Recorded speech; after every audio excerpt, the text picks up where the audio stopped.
Paper ಅವರೇ ಮಾಡ್ಬೇಕಾದ್ರೆ ನಮ್ದೇನ ಕೇಳ್ತಾರೆ. ಎಲ್ರಿಗೂ ನಮಸ್ಕಾರ. It is an honor and privilege to be sharing the space with Naganna Avaru. He is a stalwart in the field of, in many fields, and also, as we just saw, he is one of the many multifaceted personalities who can also sing, articulate, and invoke several Shaktis at once. And thank you very much for joining me in invoking the life and legacy of Maharaja Jaichamarajendra Wadiyar as well. To preface my answer to your question, I'd also like to begin with an interesting piece of history. It's not very often that a teacher writes a eulogy for a student, and that happened in the life of Maharaja Jaichamarajendra Wadiyar. His teacher, Mysuru Vasudevacharya, writes a eulogy to his illustrious student. So it's a wonderful piece of musical history written by an illustrious teacher on his illustrious student. And I also would like to present this in front of you because it also sets the tone of how we want to remember history today. Because respectfully, I would like to address the elephant in the room by saying that we are most comfortable singing the praises of the Maharaja, literally and metaphorically, but not enough has been said, written, consumed, articulated, discussed and debated in perhaps even the national arena. Very little has been written for national and international consumption about the very long-standing legacy of the Wadiyars in Mysore. Perhaps no other dynasty has sustained its presence through the many layers of complicated political histories in India. And yet, if you Google books on Mysore, the old and the Chudaraos and the administrative accounts of Mysore, you will find that Mysore's administrative history is extremely well documented.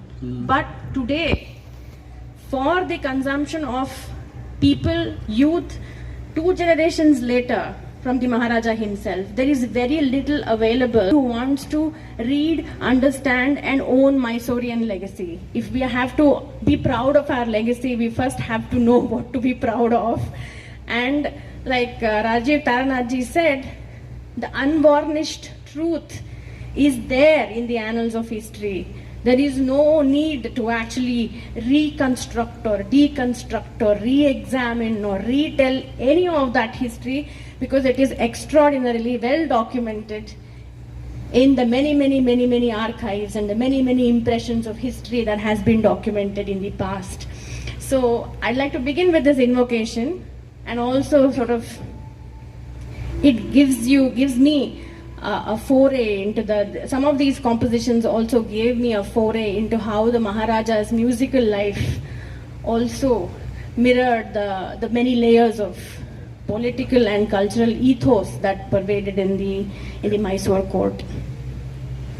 So Mysuru Vasudevacharya says, Srimad Yadukula Varidhi, look at the use of the word Varidhi, Raka Chandram Sushila Gunasandram, Jaya Chamaraja Bhupam, Rakshatu Satatam, Kripanidhi Krishnaha. He also invokes the family deity of the Yadukula, which is Krishna.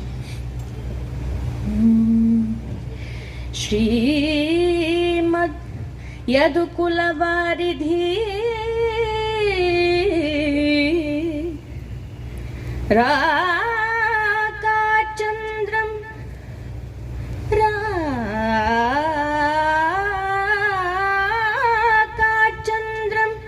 Sushila Gunasandram Rakachandram Sushila Gunasandram Jaya Chamaraja Bhupam Rakshatu Satatam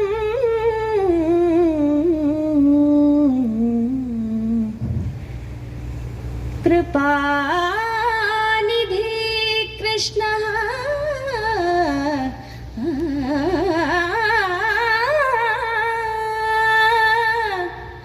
कृपानिधि कृष्णः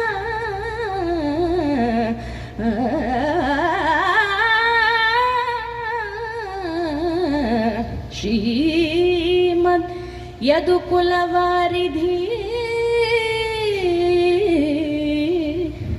राकाचन्द्रं सुशील गुणसान्द्रं